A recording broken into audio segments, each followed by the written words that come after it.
Hello and welcome to Out in Color Travels. I'll be sharing with you my experiences of my 1 week trip in Rio de Janeiro, Brazil. And I want to preface this by saying that this is solely based on my personal experiences in the short amount of time that I had in Rio. So, first off, I want to focus on safety. So, when it comes to safety, I had a lot of people who warned me about pickpocketers. But with any major city, I was mindful of my wallet and my phone at all times. But I genuinely felt safe getting around Rio. As a gay man of color, I also felt very comfortable. I did see some public displays of affection between LGBTQ couples in public settings and in straight clubs. But I know that's not everyone's experience. I do really like this tool that I found called the Asher and Lyric Travel Safety Index, which comes out yearly and rates the safety of 203 countries based on 10 factors for LGBTQ safety. So here you can see the 10 various factors that are used to identify LGBTQ travel safety. It uses various laws, policies, statistics, and overall LGBTQ lived experiences within that country to identify an A rating all the way down to an F rating. If you identify as LGBTQ, this could be a really great tool to use when you're figuring out where should I travel and where will I be safest.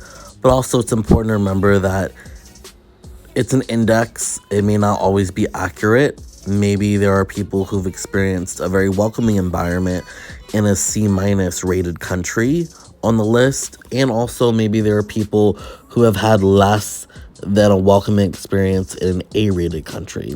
But this can still be a really helpful tool. So Brazil ranks 33rd on the list of 203 countries with a grade of B-. So the comment states, although Brazil scored well in most categories, there's well-documented violence toward the LGBTQ community, especially among trans women. It can be really confusing because Brazil boasts such a vibrant and visible LGBTQ community with a lot of laws and protections advocating on behalf of LGBTQ people. And Sao Paulo continuously hosts the world's largest LGBTQ pride parade.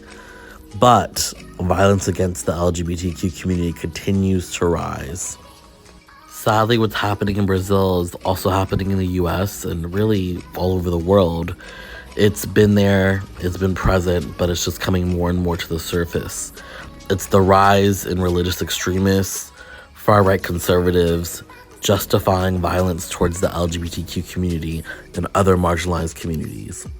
In 2018, Brazilians voted in Jair Bolsonaro as their president, and this man has stated that he believes that women, Black, and Indigenous communities shouldn't have full citizenship in Brazil. And he boasted that he would gladly beat up a same-sex couple showing any kind of affection in public. These statements really speak for itself. Thankfully, next month there's an election for the next president of Brazil. Here's hoping that Brazilians will choose a new leader. Next, I'm focusing on public transportation in Rio. I found the metro system to be really easy, clean, and efficient to use. The only problem I had was when I didn't realize it was rush hour, so the train got really, really cramped. But other than that, I really enjoyed using it. The food. I really enjoyed the Churrasco Brazilian barbecue restaurants. I got to try all different kinds of meat, from chicken to lamb to sausage to beef to pork. It was really awesome. I finally had an acai bowl, and I am obsessed. I had no idea how good they were, and I felt so ignorant. I had no idea that it came from the acai plant from Brazil, from the Amazon rainforest. I really just thought it was something that white people concocted up. The more you know. My favorite museum in Rio was definitely the National Historical Museum. I was really impressed at how they broke down the history of enslavement in Brazil. They talked about decolonizing their history and culture.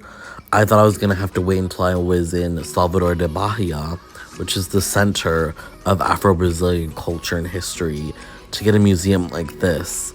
I was really impressed with the artwork and the photography. It was really, really well done. Very beautiful museum.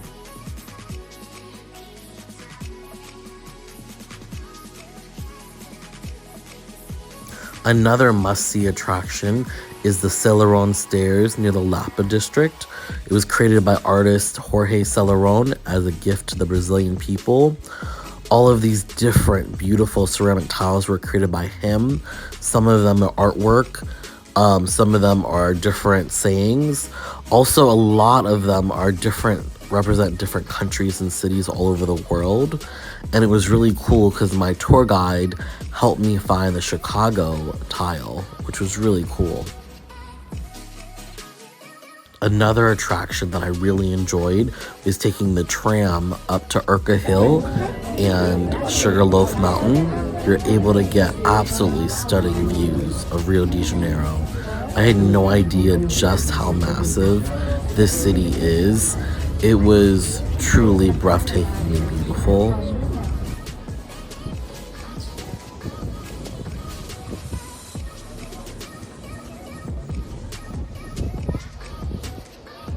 Lastly, I have to shout out the incredible bar crawl that I went on. Bar crawls are always such a great thing to do when you're in a new city. It was organized through Pirates Rio, and I found it on Viator. Our host, Julia, was so great. We got really awesome drinks and got to listen to some great music. And I was able to make a friend, two friends actually, one in Santiago, Chile, and one in Buenos Aires, which I'll be going to in the coming weeks. So that was really fun.